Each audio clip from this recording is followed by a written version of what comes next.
2026 বিধানসভা নির্বাচনের দামামা আনুষ্ঠানিকভাবে বাজার আগেই উত্তর দিনাজপুরের চোপড়ায় শুরু হয়ে গেল রাজনৈতিক তরজা।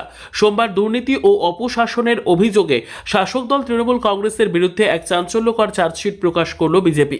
এদিন কারাগজ এলাকায় বিজেপির দলীয় কার্যালয়ে আয়োজিত একটি সাংবাদিক সম্মেলনের মাধ্যমে এই চার্জশিটটি জনসমক্ষে আনা হয়। এদিনের কর্মসূচিতে উপস্থিত ছিলেন ডাবগ্রাম ফুলবাড়ি বিধানসভা কেন্দ্রের বিজেপি বিধায়ক শিখা চ্যাটার্জি। সংবাদ মাধ্যমের মুখোমুখি হয়ে তিনি তৃণমূলের বিরুদ্ধে করা আক্রমণ সারান। এছাড়া উপস্থিত ছিলেন শিলিগুড়ি বিজেপির সাংগঠনিক জেলা সহ সভাপতি তথা এই চার্জশিট তৈরির অন্যতম কারিগর অসীম বর্মন, চোপড়া বিধানসভার কনভেনার মিহির দাস সহ অন্যান্য জেলা ও স্থানীয় নেতৃত্ব। বিজেপির পক্ষ থেকে প্রকাশিত এই নথিতে স্থানীয় তৃণমূল নেতৃত্বের বিরুদ্ধে মোট 11টি সুনির্দিষ্ট অভিযোগ আনা হয়েছে। দেখুন, আমরা চাইছি মানুষের কাছে যান। এরা তো ভারতীয় জনতা পার্টিকে ঘর থেকে বেরোতে দেয় না, বেরোলে পরে বাড়িতে গিয়ে ধমক দিয়ে আসে। থানায় গিয়ে কেস করতে গেলে তাদেরকে উল্টে থানা থেকে ঢুকিয়ে দেওয়া হয়। মতো অবস্থায় মিডিয়া হচ্ছে আপনারা, আমরা চাই আপনাদের মাধ্যমে এইটা মানুষের কাছে পৌঁছাক। দুর্নীতির একটা অংশ প্রচার করা হলো, সব তো মিলিয়ে বলতে পারা গেল না, সে বললে পরে সময় পাওয়া যাবে না। অত বলে আমরা ভাবি যে আমরা জানি আপনারাও পুরোপুরি প্রকাশ করতে পারবেন না, আপনাদের উপরও ধমক আসবে। আমরা জানি আপনাদের মিডিয়া যারা আছে তারা মানে না যে চতুর্থ স্তম্ভ, এটা সমাজের চতুর্থ স্তম্ভ হচ্ছে মিডিয়া। এদের উপরে অত্যাচার করছে, এদের বুম ভেঙে দেওয়া হচ্ছে, এদের ক্যামেরা ভেঙে দেওয়া হচ্ছে, এদেরকে অত্যাচার করা হচ্ছে। আমরা চাই এই যে দুর্নীতি, এই দুর্নীতির অবসান ঘটুক, মানুষ জাগরিত হোক। যারা রয়েছেন রাষ্ট্রবাদী মুসলিম এবং হিন্দু যারা আছেন তারা বুঝুক যে তাদের আজকে উন্নয়নটা প্রয়োজন, তাদের ছেলে মেয়েদের চাকরি প্রয়োজন, তাদের যারা রয়েছে আশেপাশে রাস্তাঘাটের প্রয়োজন, যেখানে রিজার্ভার করা রয়েছে আজকে জল নেই, পানীয় জলটুকু আমরা পাচ্ছি না। সেই পানীয় জলটা পাওয়া আমাদের গণতান্ত্রিক অধিকার, অথচ সেই জল পাওয়ার থেকে আমরা বঞ্চিত হয়ে এনেছি।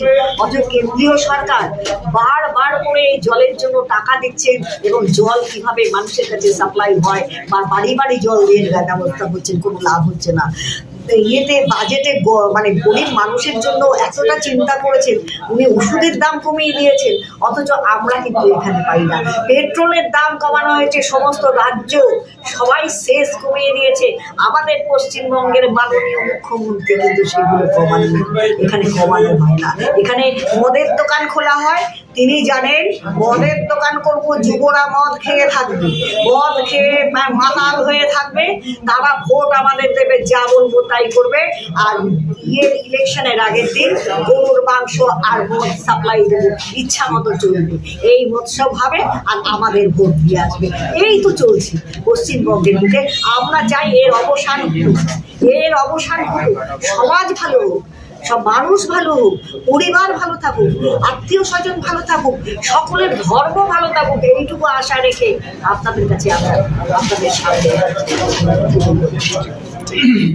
আজ 16ই ফেব্রুয়ারি পুরো পশ্চিমবঙ্গ জুড়ে ভারতীয় জনতা পার্টি চার্জশিট এবং সংকল্পপত্র প্রকাশ করেছে। যেখানে আমাদের বিজয়ী বিধায়ক আছেন সেখানে আমরা সংকল্পপত্র জারি করেছি, যেখানে আমাদের বিধায়ক নেই সেখানে আমরা চার্জশিট প্রকাশ করেছি। আজ চোপড়া বিধানসভার চার্জশিট প্রকাশে আমাদের শিখাদি ডাবগ্রাম ফুলবাড়ির বিধায়িকা, ওনাকে এখানকার চোপড়ার দায়িত্ব দেওয়া হয়েছিল চার্জশিট প্রকাশের জন্যে। সেজন্য দিদি এসছেন এবং আমাদের চোপড়ার এই চার্জশিট দিদির মাধ্যমে প্রকাশ করা হয়েছে।